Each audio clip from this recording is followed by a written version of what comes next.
interessante, a gente sai para tomar um cafezinho, né? Encontrar pessoas tão legais e importantes assim, na vida da gente. E é uma das coisas que a gente mais faz, né? Tomar um café, bater um papo. Como você costuma dizer, café com Juquinha.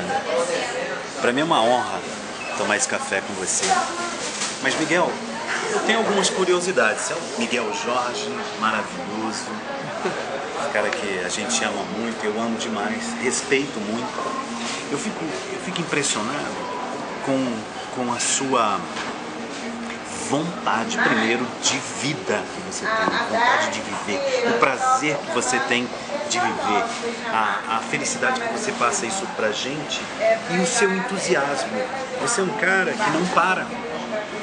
Você não tem momento que você fica, eu parei, eu vou fazer isso, todos os dias você quer fazer alguma coisa, você sempre está criando. Como é criar tanta coisa interessante, tanta história, e agora recente, né? Minha querida Beirute, tá, assim, vai arrasar, foi 4 anos, 5 anos, né? Colocar esse livro pra gente ler aí, colocar isso pro mundo. É muito louco isso. Como é que vem essas coisas na sua cabeça? Pois é, eu acho que o processo criativo, ele começa, por exemplo, aqui, nesta mesa, num bate-papo, numa conversa. De repente alguém fala uma coisa que eu puxo como sendo o filão da história, o início de uma história. E isso vai comigo, e é um processamento que vem. Ele não para, ele é contínuo. Então você pode parar para descansar, para dormir, mas ele continua a ser fabricado dentro da sua mente. Muito legal. É um laboratório.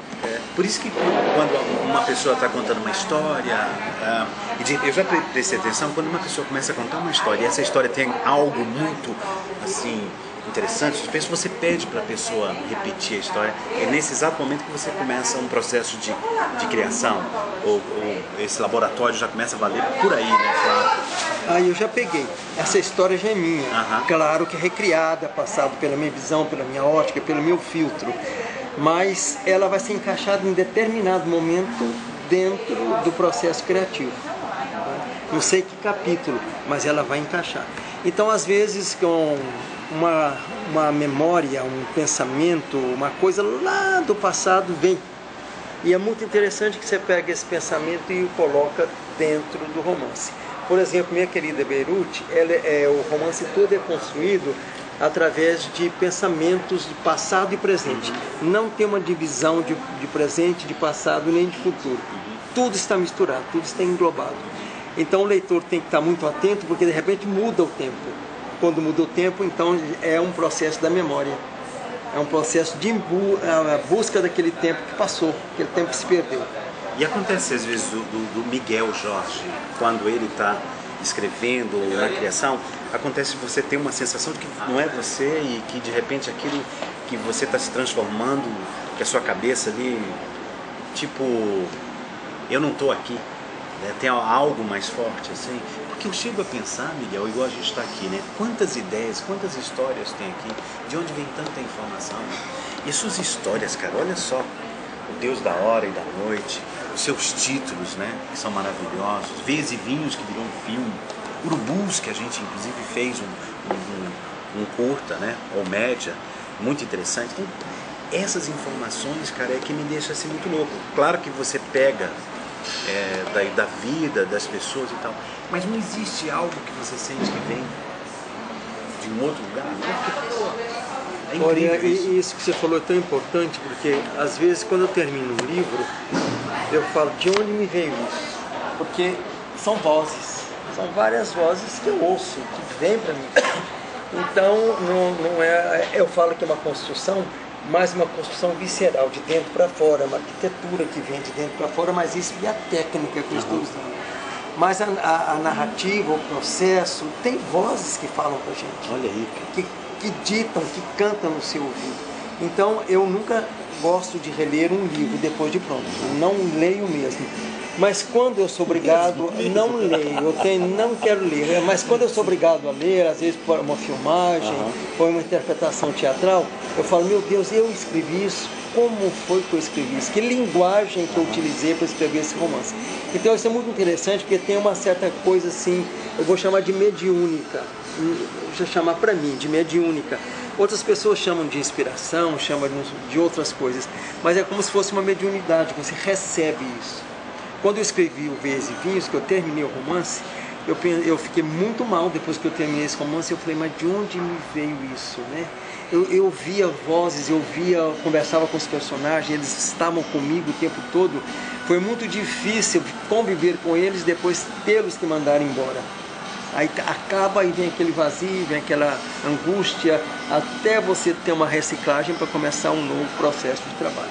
Que eu acho, outra coisa que eu acho muito interessante em você, além de toda essa criação, sabe, de toda essa coisa, essa busca que você tem pela vida, de não perder tempo, de estar sempre fazendo, acontecendo, e que eu acho muito bonito em você, Miguel, que são poucas pessoas que têm, infelizmente, que é a generosidade. Você é um cara muito generoso. Você é uma pessoa que, se chegar um novo escritor, alguém que quer fazer alguma coisa, se te faz uma pergunta, você responde com toda tranquilidade, é sempre receptivo, né? Isso é muito legal.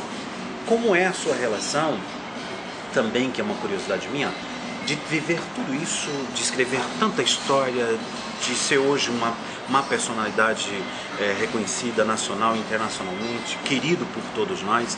Como é você, de repente, deixar tudo isso e conviver com a gente, com as pessoas, e ser tão generoso e ser um ser humano tão legal assim? Isso você busca, já é uma coisa sua, está dentro de você isso, claro, né? Ô Juquinha, eu acho o seguinte, que quanto mais você tem conhecimento das pessoas e da vida, porque as pessoas são vida, né? São elas que te fornecem essa realidade das pessoas, te fornecem a matéria para você trabalhar em cima. Então, quanto mais você convive com essas pessoas, mais você deve ser agradecidos a elas pela convivência, pelo prazer da convivência, pelo prazer das histórias que vão se entrelaçando. Uma vai se entrelaçando com a outra. E daí surge, né? Surge um romance, um livro de contos, um teatro, talvez. Então, eu não acredito em deuses, sabe? Eu tenho muita dificuldade em lidar com Deus aqui na Terra. Muita dificuldade.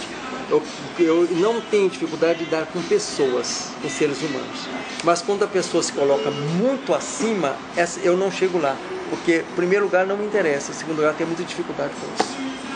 Olha, cara, vamos não fugindo, claro, disso tudo que a gente está vivendo aqui, mas é uma outra coisa que eu sempre tive vontade de perguntar, e vou aproveitar a oportunidade de perguntar para você, qual o escritor que você, de repente, na sua juventude, você se inspirou, que você leu muito, que você lê até hoje? Assim, um escritor que você tem um respeito muito grande. Você pode citar um? São muitos, São né? vários, né? Vários, mas eu vou citar os nomes que todos nós conhecemos e citamos os nossos aqui. Você tem um grande que constrói catedrais com Guimarães Rosa, né? Da palavra, não é? Da invenção da palavra, dos neologismos.